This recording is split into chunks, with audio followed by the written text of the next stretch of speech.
அம்மா அம்மா நான் ஸ்கூல் போயிட்டு வரேம்மா. பார்த்து போயிட்டு வா செல்லம். இவனுக்கு வேற இந்த 5வது கிளாஸ் இப்போ முடியுது. அடுத்த வருஷம் 6வது ஒரு பக்கத்து ஊரில் போய் சேர்க்கணும். இவன் தனியாக போவானா இல்லையான்னு தெரியலையே.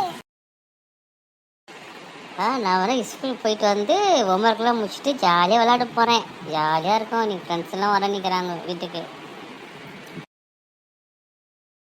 ஐயோ நேரம் ஆச்சு. இப்போ வேற அவன் வீட்டுக்கு வந்துடுவானே. நான் போய் அவனுக்கு எதனா செஞ்சு வைக்கிறேன். அம்மா நான் வந்துட்டேன். அம்மா பசிக்குதுமா, ஏதாச்சும் கொடுங்கம்மா. கொஞ்சம் பொருடா, தோ செய்துட்டேன். அம்மாலாம் நல்ல அம்மா, என் செல்ல அம்மா. எல்லாம் உனக்காக தான்டா. ஐ நான் பாஸ் ஆகிட்டேன். நான் அம்மா கையில் போய் சொல்லணும், குட் நியூஸ் சொல்லணும் அம்மா கையில். அம்மா நான் பாஸ் ஆகிட்டேன், ஜாலி, நான் பாஸ் ஆகிட்டேன். ஏ செல்லமே ரொம்ப சந்தோஷம்டா. கொஞ்சம் பொருடா, உனக்காக இனிப்பு செஞ்சு எடுத்துட்டு வரேன். நாளைக்கு எப்படியாவது பக்கத்து ஊர்ல இருக்கிற ஸ்கூலுக்கு போயிட்டு ஃபார்ம் வாங்கிட்டு எப்படியாவது அவனை சேர்த்து விட்டுடணும். டேய் ஜெய்யே, ரெடியாடா ஸ்கூலுக்கு, புது ஸ்கூலுக்கு போகணும். அம்மா பயமாக இருக்குதும்மா புது ஸ்கூலில். எனக்கு வர புது புது ஃப்ரெண்டுங்க எப்படின்னு தெரியல, எனக்கு பயமாக இருக்குது. அதெல்லாம் பயப்படாதடா. டேய் பாரு எனக்கு போடுடா. டேய் இருடா இருடா, டிக் போற வெயிட் பண்றா. ஃப்ரெண்ட்ஸ் நான் கூட வரேன் ஃப்ரெண்ட்ஸ். பால் விளையாட்டுக்கு என்ன சேர்த்துங்க ஃப்ரெண்ட்ஸ். டேய் போடா டேய், உன்னால சேர்த்த முடியாது. அம்மா என் ஃப்ரெண்ட்ஸ்லாம் என்னை விளையாட்டுக்கு சேர்த்துக்க மாட்டுறாங்கம்மா. யான்னு தெரிலம்மா. என்னை கண்டாலாம் எல்லாம் கோவப்படுறாங்கம்மா, எரிஞ்சு வீறாங்கம்மா. டேய் ஜெய், கவலைப்படாதடா. நாளைக்கு கண்டிப்பா உன்னை சேர்த்துப்பாங்கடா. சுபீன் நான் வரேன்டா, விளையாட்டுக்கு சேர்த்துங்கிறேன் என்ன. டேய் போடா, உன்னால சேர்த்துக்க முடியாது. அவங்க அம்மா பார்க்கவே அருவருப்பா இருக்குது. மூஞ்சில எரிஞ்சு வெள்ளை கருப்பா இருக்குது. அங்கெல்லாம் சேராத. இந்த அப்படியே மேல ஒட்டிக்கோ. சே என்னை சேர்த்துக்க மாட்டுறாங்க. எங்கள் அம்மாவுடைய முகத்தினால தானே, அவங்க முகம் எரிஞ்சதுனால தான் அவங்க முகம் அசிங்கமாக இருக்குது. அதை வச்சு என்னை சேர்த்துக்கவே மாட்டுறாங்களே. நான் என்ன பண்ணுறது? வாடா ஜெய், வாடா வாடா. என்னடா இன்னைக்கு ஃப்ரெண்ட்ஸ்ல உன்னை சேர்த்துக்கிட்டாங்களா?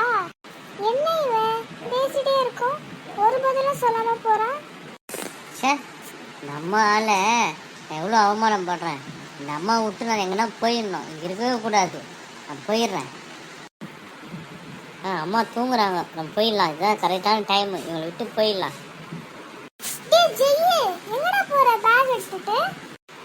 எங்களை பேசாதீங்க. உங்களால தான் எங்கள் ஃப்ரெண்ட்ஸ்லாம் என்னை சேர்க்க மாட்டுறாங்க. நான் எங்கன்னா போயிட்டு நான் தனியாக வாழ்ந்துக்கிறேன். நான் உங்க கூட இருக்கவே மாட்டேன். என் கூட இருந்தால் எங்கள் அவமானமாக இருக்குது. சரி ஜெய் போகல. அதுக்கு முன்னாடி நான் சொல்ற ஒரு சின்ன கதையை கேட்டுப்போ. நீ சின்ன குழந்தையா இருக்கும் போது உங்க அப்பா இறந்துட்டாரு ஜெய். நான் வீட்டு வேலை செஞ்சுட்டா உன்னை காப்பாற்றிட்டு இருந்தேன். ஒரு நாள் தண்ணி எடுத்துட்டு வரும்போது நம்ம வீடு அப்படியே நெருப்புனால எரிஞ்சு ஜெய். வீடை சுற்றி நிறைய பேர் நின்றுட்டு கத்திட்டு இருந்தாங்க ஜெய். நான் ஓடி வந்து தண்ணி குடத்தை கீழே போட்டுட்டு உன்னை காப்பாற்றினேன் ஜெய்.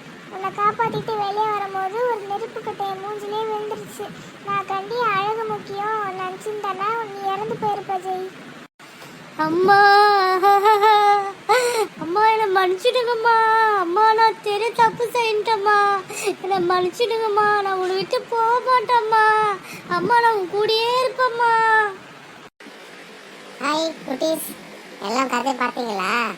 ஆமாம், அந்த அம்மா தன்னுடைய குழந்தைக்காக தன்னுடைய உயிர் போனாலும் பரவாயில்ல சொல்லி ஓடி காப்பாற்றினாங்க.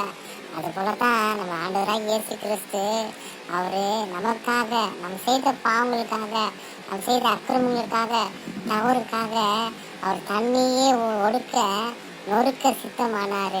அவர் நமக்காக அவர் முகம்லாம் அந்தகாரப்பட்டது. அவர் கை காலில் ஆணிகள் ஏற்றப்பட்டது. அவர் முதலெல்லாம் சவுக்கால் அடி வாங்கினாரு. அவர் தலையில முற்கீடும் சூட்டப்படுது. எல்லாம் எதற்காக? நம் மேல் வைத்த அன்புக்காக தான்.